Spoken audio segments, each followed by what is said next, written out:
I adopted my fiance's son, but they tossed me aside when his ex came back because I am not his real mom. Now they are both crying a river so I would come back home. I met my fiancé Kevin 6 years ago when Joe was 2. I wasn't planning on dating a single parent as I felt I was too young to be a parent in any capacity, but I fell in love with Kevin, and when I eventually got to meet Joe, I fell in love with him too. Joe's bio mom was not in the picture at the time. She wanted absolutely nothing to do with Joe. When I met them, she hadn't seen Joe for a year and a half. For the past 6 years, she hasn't been in touch with Joe or Kevin at all. I've helped raise Joe all these years. I see him as my own. I love him as my own. He calls me mom. In every way except biologically, he's my son, and I'm his mom. In February this year we even made it legally official with adoption. It was honestly the best moment of my life. At the beginning of summer Joe's bio mom contacted Kevin and asked if she could see Joe. We discussed it and decided that we would give her a chance. Maybe she had needed some time to grow up. Kevin and Joe met her, and it was fine. All was good at first. I even met her, and she was perfectly nice and lovely. But in the last few weeks, something has changed. Joe and Kevin have spent more and more time with her at Kevin's insistence. I have not been there.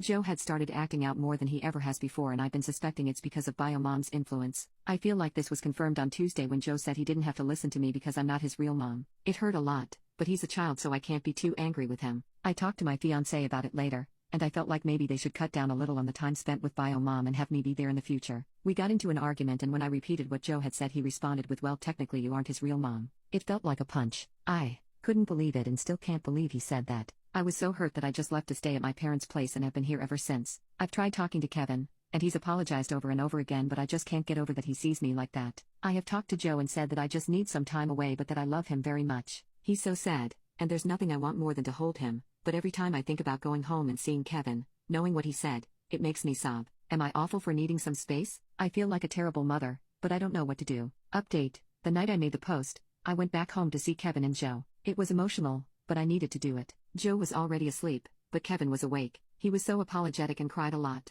I told him we needed to talk, but not that night because we were exhausted. We were gonna have a few normal days for Joe's sake and then send him on a sleepover at his grandparents so we could talk. I also told him I needed a motherson date with Joe. The next day and Joe went to the zoo together and spent the day having a blast. I did explain to him that his comment had hurt me a lot. He was very sorry and confirmed what I thought, which was that his bio mom had made comments like that. We talked for a long time, and I asked him if he wanted to keep seeing his bio mom. He gave a shrug and said she had been fun at first, but he didn't like it when she told him off or yelled. I didn't love that she was doing that. I won't try to explain the whole conversation here, but I think it was a good one. He's such a sweet, sensitive little guy and nothing makes me prouder than being his mom. Me and I did have a long, emotional conversation the night Joe went to my parents. Joe's bio mom was very manipulative. He was not sleeping with her as many of you thought. Kevin and her relationship was not good. Abusive, I want to say, and the way it ended, with her giving up all custody/parental rights of Joe, was difficult for Kevin and he struggled a lot as a single father. He admitted he never quite healed properly from her but didn't notice it until she came back. She manipulated him again,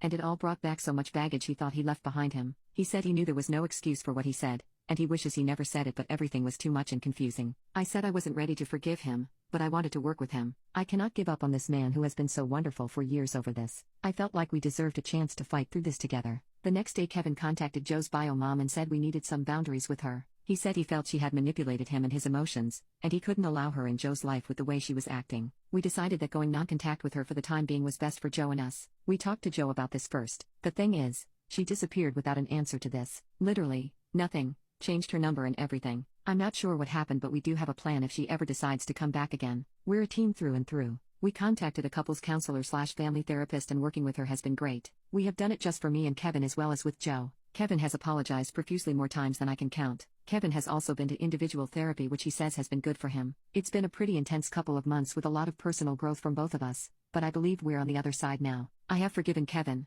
and we are moving on, together and better. Also, I just found out I'm pregnant. I literally have told no one because I want to tell Kevin and Joe first in a cute way but haven't figured it out yet. I'll think of something, but life is pretty damn good right now so I hope you all have a wonderful day.